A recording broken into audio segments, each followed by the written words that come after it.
Hey, everybody. We are back for part two of our Kingdom Synergy sessions. Last month, we actually introduced this topic of synergy, and we got halfway through kind of the foundational teaching part. We broke it up into part one, part two.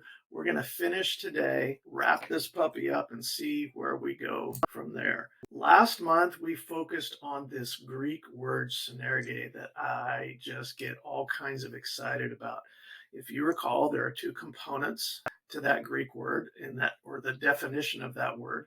The first is very simple: to work together or to be a partner in labor. The second is to put forth power together with. We talked pretty extensively last time about the work together part, and today we're going to do a deeper dive into the put forth power, that power component of synerge. So related to that power component, last month we mentioned the fact that it is from this Greek word that we get the English word synergy, and that concept of the synergistic effect, where there's an exponential power effect generated.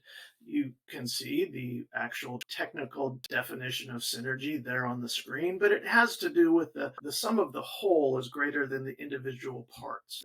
There's just simply a power component involved. And last time we took a look at Romans 8:28, one of my favorite verses in the Bible, because synergy plays a critical, pivotal role in that verse. We introduced to you the idea that there are two accurate ways that you can translate Romans 8:28, depending on how you understand the use of synerge in that verse. So there is the traditional version that I call version A, and it goes something like, God causes all things to work together for good for those who love him and are called according to his purposes. And that's an amazing verse in and of itself, or amazing translation. But version B is slightly different, and it goes something like, God works together with those who love him and are called according to his purposes to bring about good in all things. The difference there is, obviously, are we just going to be the passive beneficiaries of God's grace? Or are we going to be co-laborers with him in making good things happen? And the best part of it all on this slide, you'll remember, is that we don't have to pick and choose one translation over another. We don't have to burn up a whole lot of brain cells deciding which one is right and which one is wrong, because there is such a thing in Scripture they call a polyvalent. That is when a word or a Scripture passage has two different possible meanings, dual meanings. And the idea behind a polyvalent is that the author of that Scripture, in this case, Paul, knew both possible ways of understanding the words that he was saying, and he intended for both truths to be evident, both truths to be known and understood by his readers or his hearers. So if that's the case, Romans 8:28 is truly an example of God's grace and mercy showered upon us independently on our behalf for our good, but also our responsibility to join God in his work as we co-labor, co-partner, and co-create with him in our efforts to advance the kingdom. And we looked at a couple other verses in there that were examples of polyvalence, just so that you could see that, yeah, it makes sense that Romans 8:28 may in fact be one of these. That's kind of an overview of where we've been, now where we are going. We're going to take a look at that power component of synerge, where it talks about to put forth power together with. It's what I call the ultimate force multiplier. And by the way, as you will soon see, it is where the power in power couples comes from, which is kind of cool. Today, I want to look at a scripture passage that demonstrates this power component of synerge. And I also want to look at a scientific study done in the secular world that shows this power component in action as well. First, however, the scripture passage, we're going to go to Mark's Gospel, his version of the Great Commission. In fact, synerge is found in the very last verse of Mark's entire gospel. It is how the gospel is closed, all surrounding this concept of synerge and working together, people working together with God. That is the closing picture that Mark gives us in his gospel. So, ending chapter 16, verse 20, the last verse in Mark's gospel says, "Then the disciples went out and preached everywhere, and the Lord worked with them." That's synergy right there. If you have been following and paying attention, you are going to be able to recognize synergy when you see it in the Bible. The Lord worked with them. Synergy, bam, right there. They went out and preached everywhere. The Lord worked with them, confirmed his mighty words by the signs that accompanied it. What mighty words? What power component was added onto the disciples' efforts to advance the kingdom? Well, just go up a couple of verses in Mark's version of the Great Commission, and you see driving out demons, speaking in new tongues, picking up snakes with your bare hands, drinking deadly poison, and not being harmed one bit. Supernatural, miraculous, exponential power added to our efforts to advance the kingdom. That's what's available to each and every one of us when we partner with, co-labor, and co-create with God, joining him on his mission, making his mission our mission as we advance the kingdom. And the coolest thing, obviously, about what we're doing in the Power Couple Hub is that intentional focus is funneled through our business tree. We turn our business into our ministry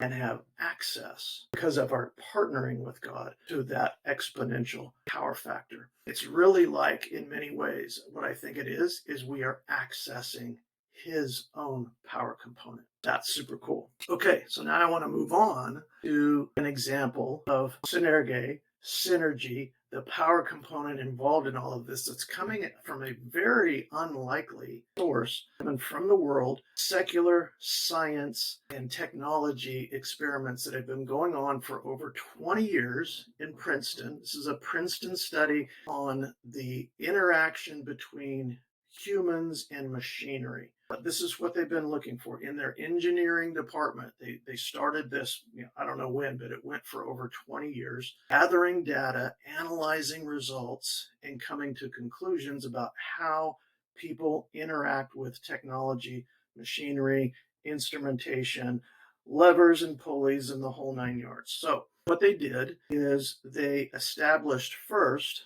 a baseline. They have all kinds of different gadgets and gizmos and machines that people would come in and work on, trying to create a desired effect. They established a baseline first by having just a single person work on the machine by themselves. A man working by himself, a woman working by themselves. And they took tons and tons of data and they averaged out all their scores and they came up with a baseline. Men and women were about the same, and here's a baseline for working alone on a piece of technology or machinery. Then they changed the components of the experiment a little bit, and they added what they called co-operators. They paired two people working together on the same machinery, looking for the desired effect.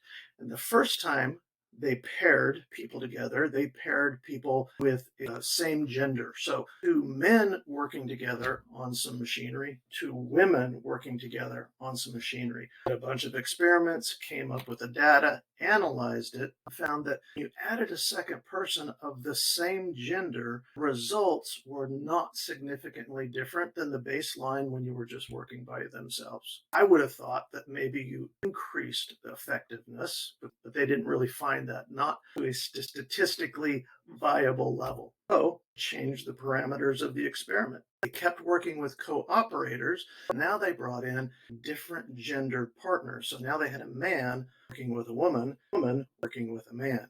And they found that there was an increase in productivity, an increase in effectiveness of the end results. And it was about a twofold increase. They doubled their efforts when a man and woman were working together.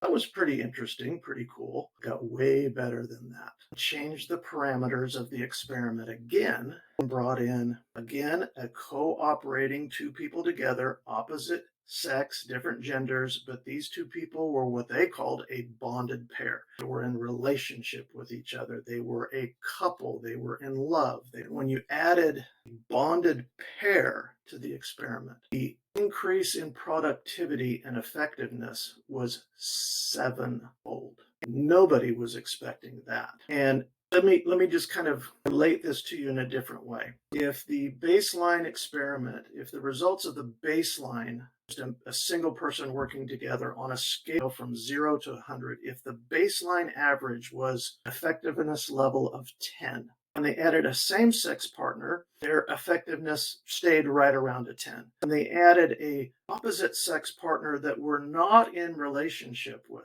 and if anything, they were just a casual friends, they had a twofold increase in effectiveness. So their score went from 10 to 20. If they added a bonded pair, male and a female in relationship, a couple in love with each other, their scores went to 70. The cool part is that this directly relates to our lesson in masculinity and femininity, is because Princeton tried to figure out why this is. What was causing this dramatic increase in effectiveness? What they came up with was that the man added directed focus to the joint effort, while the female added creative energy. And it just so happens that directed focus, task-oriented, purpose-driven, very masculine traits. So on the other hand, that creative energy is a very feminine trait. It's all over the place. This is such a great example of the water and the bowl that we introduced to you in the very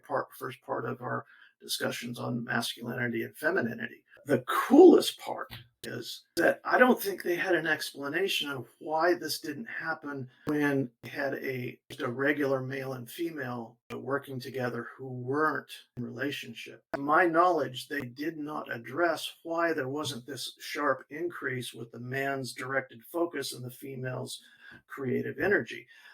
Those two components only combined in a powerful synergistic effect when they were in relationship, when they were a couple.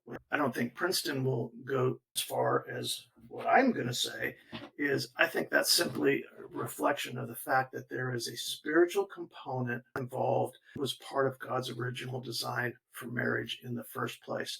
There is a secret sauce when a power couple, a married power couple, joins efforts, combines their masculine strengths with their feminine strengths. There is a powerful spiritual synergistic effect of synergy in action. I think it's just like super, super cool and exciting as we continue to explore this and find ways. Really, this may sound bad, but it's find ways to exploit this in our efforts, in our business degree efforts, in our marriage, in our home, the whole 9 yards. Now, if you think that's cool, take that power couple, committed, bonded pair, working together, adding synergistically masculine strengths with their feminine strengths, but then those two bring God onto their team. Now there is a three-way co-laboring, a three-way co-creating,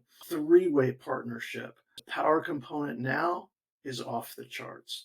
It's a rocket ship leaving orbit. Like we are breaking out of the atmosphere because literally, guys, the sky's the limit. It's super exciting. And thank you for hanging with me for this part 2 segment. And I cannot wait to see where we go from here. And as we dig down into this and access that synergistic effect in our lives, our marriages, our homes, our families, and our business trees. So with that, I will bid you adieu.